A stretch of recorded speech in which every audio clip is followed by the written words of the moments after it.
It's nice to connect with you and talk about Wisdom of Happiness. You have the poster there coming soon here. As I watched, I wondered if while you making this film, did you feel like it was like, it didn't feel like work. It felt probably like therapeutic for you. Hi Nancy, thanks so much for having me. Yes, it was a wonderful experience to do this movie. I mean, it still was kind of work because we worked on it like 5 years to finish it, so it's a long time.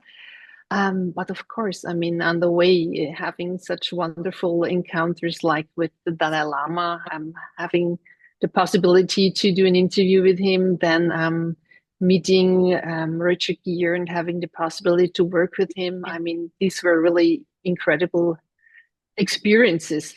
So in this way, yeah, it wasn't, of course, not only work.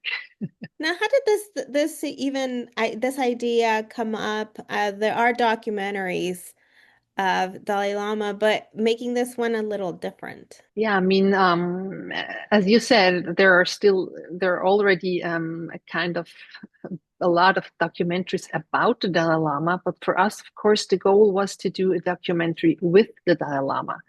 So not having people speaking about him, but really having him talking about the most important things he wants to share with the people from the modern world, let's say, with us, to really give us ideas how we can manage our daily lives easier, better, in a more loving way towards ourselves, but also to the other people.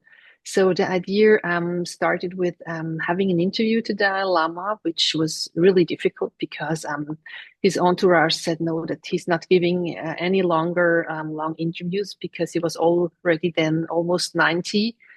But we had the incredible chance to work with Manuel Bauer, who is the longtime photographer. More than 30 years, he was close to the Dalai Lama, and he's a Swiss photographer. And he decided to do for the first time cinematography. And having this connection between Manuel and the Dalai Lama really based on trust. They gave us access for, yeah, probably what it will be the last long interview with the Dalai Lama. And this is how it all started. So you mentioned, getting to sit down and witness this interview. What was that experience like? I mean, it was really, the Dalai Lama is living since 60 years in Dharamsala, which is up in the Himalaya mountains. So we had the Indian and the Swiss film crew, and we had to bring up all the gears to Dharamsala and had 2 days to set up the interview in his private rooms. And we were totally nervous. I mean, the whole crew was told we know, have this once in a lifetime chance to talk with the Dalai Lama. And the moment he entered the room, this stress and nervousness was gone. I mean, he's such a kind, loving person. He came in, made some jokes, said hello to everyone really personally. So it was really, really beautiful to do this interview. And we had like the camera, and in front of the camera, we had a setup that's called direct eye. Means when I was asking him questions and he was responding to me, he knew that he was talking directly to the audience. And we are so happy we were able to capture that because it really feels that's what we try to achieve. If you're in the audience, that he's directly talking to you, to each and every one. So yeah, that's how we did it, and how we really try to make the knowledge of the Dalai Lama, this ancient knowledge, something which is really modern and which is really that you can experience it in the cinema. That it's not like, a talk, but it's really something you experience. I'm not surprised to hear that because based on what he said, it talks a lot about being present, not to Mhm. mention with our emotions, something that we don't tend to do. I'm guilty of it. Sometimes I'm just like throw them under the rug just to be able to continue life. Yeah, I mean, that's really, I think that's one of the core elements of what he's talking about, that you really, really try to be aware of our emotions, especially also our negative emotions, let's say our fears or uncertainties or also our anger. And that he says is so important that we really watch them, as he says, watch them consciously, realize what you're feeling, look at it, and try to find out where they're coming from. Because the moment you start analyzing where is it coming from, you realize that most of these negative emotions are in a way not real because there are maybe protections, or maybe you're just in a stress, in a hurry, and you're totally at another place with your head. The moment you start to handle your emotions well, you can change them.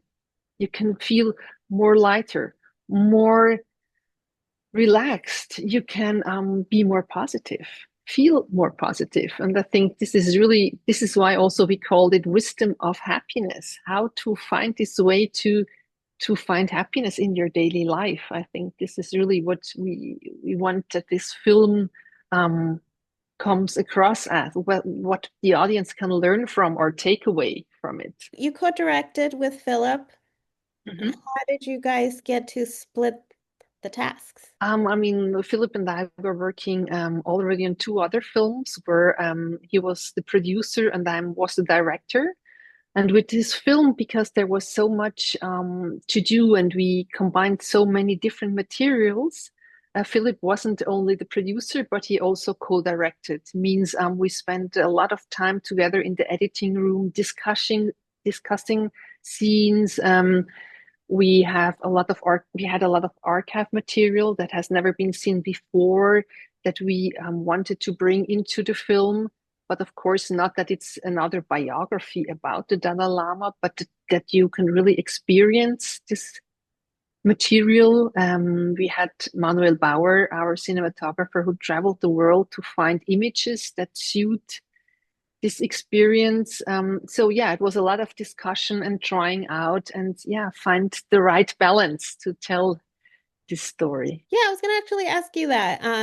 You have several scenes, like long still scenes that you take us to by and listening to these words of wisdom. Yeah, this was really yeah, to find the right balance that people can really experience. I mean, it was for us so important to create an experience, a cinematic experience of this wisdom.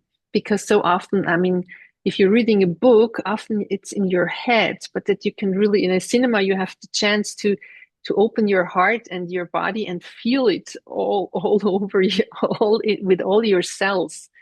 So what we also had a really wonderful experience was working with the music.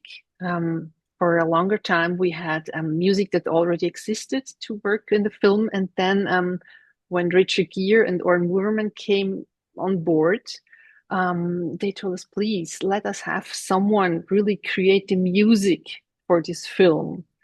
And we worked then with Ariel Marks, who is a young LA-based composer, and she did such an incredible job. I think really that this feeling of immersive and experience is even much bigger through the music she did. She wrote really for every scene of this film. I like how you opened the film with those that may be watching will be either for curiosity or expectation. The opening, Yes. yeah, I mean, the opening is really where the Dalai Lama comes in. It's really calm and I think it's such an important scene because it's there where you can see that he's really, really seeing each and everyone just as a human being, that we are all equal. And I think this is really the way how he approaches everything in life. Not to be, something like a guru or something, yeah, the spiritual leader, but just a human being. And it's so, yeah, open and kind. And I really think that's how he would love us to approach each other, just being equal and just being open-hearted to everyone. One part that I was surprised to learn about is the encouragement of doing the scientific way of thinking.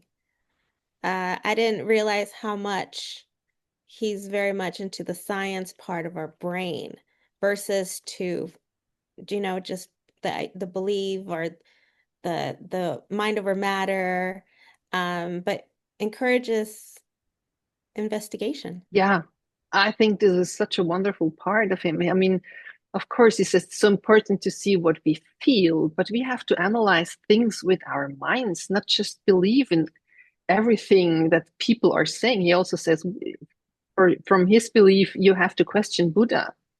Don't just believe in things that people are saying.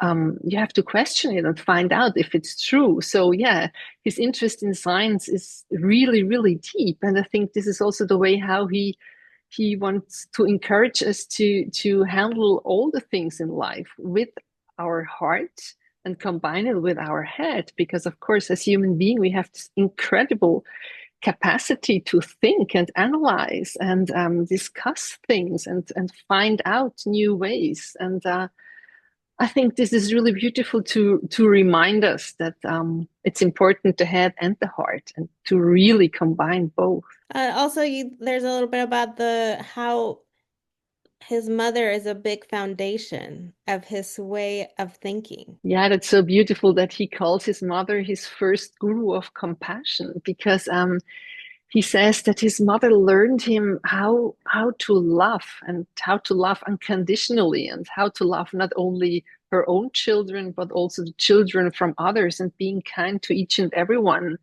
And if you see how if you meet him as a person or if you see him also in Wisdom of Happiness, this openness, this open heart, this not having negative feelings towards anyone, even though he went through so much hardship in his life. He had a really, really difficult story. Um, yeah, he really says this comes a lot from his mother because she was exactly like that. Also, if she was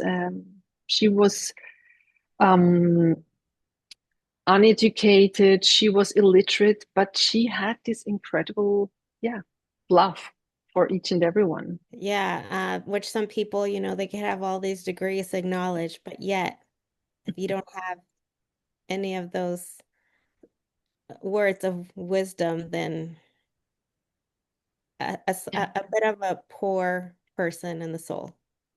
yeah, exactly. What's one of the things that after working on this film, now you practice? I mean, a thing that I'm practicing really several times a day is breathing. I mean, it's just such a simple thing, and we so often forget to breathe.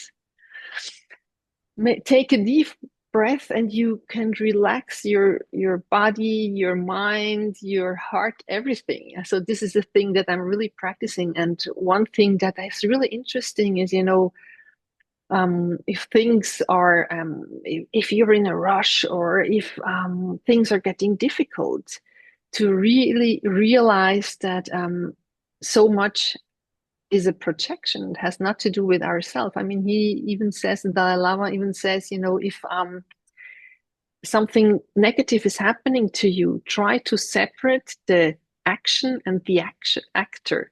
Means the actor is always a human being and accept this person as a human being. Of course, you can stop these negative actions, but not with hatred, but not with violence, but try to find other ways and try to find a dialogue. And I think this is so important for our daily lives with our families, with our friends, with the whole situation of the world. And for me, these things to just remind me sometimes a day of these things really help to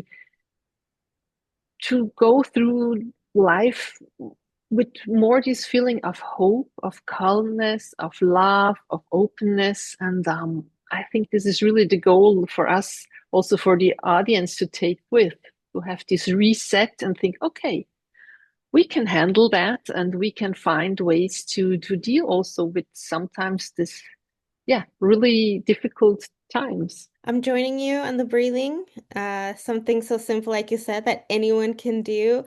And I'm also going to remind myself about not joining the materialistic culture, which guilty also sometimes we're like, oh, I want this, but do we really need it? It's just Yeah, joining the yeah, this is really it was wonderful in the documentary he's talking about also his idea of yeah, he loves shopping and then going in the shops and realize, do I really need that? No. I mean, you can spend doing better things with your money, helping other people. And of course, I mean, materialism, we need enough money to survive and to have a decent life and for our families and for our kids. But materialism can never ever nurture our souls and our hearts. And it's not the way to find real happiness. Well, thank you, Barbara, for your time. And we'll be seeing this out here October 17th as part of the Year of Compassion and the global celebration making Dalai Lama's 90th birthday. It's huge. Thank you so much, Nancy, for having me.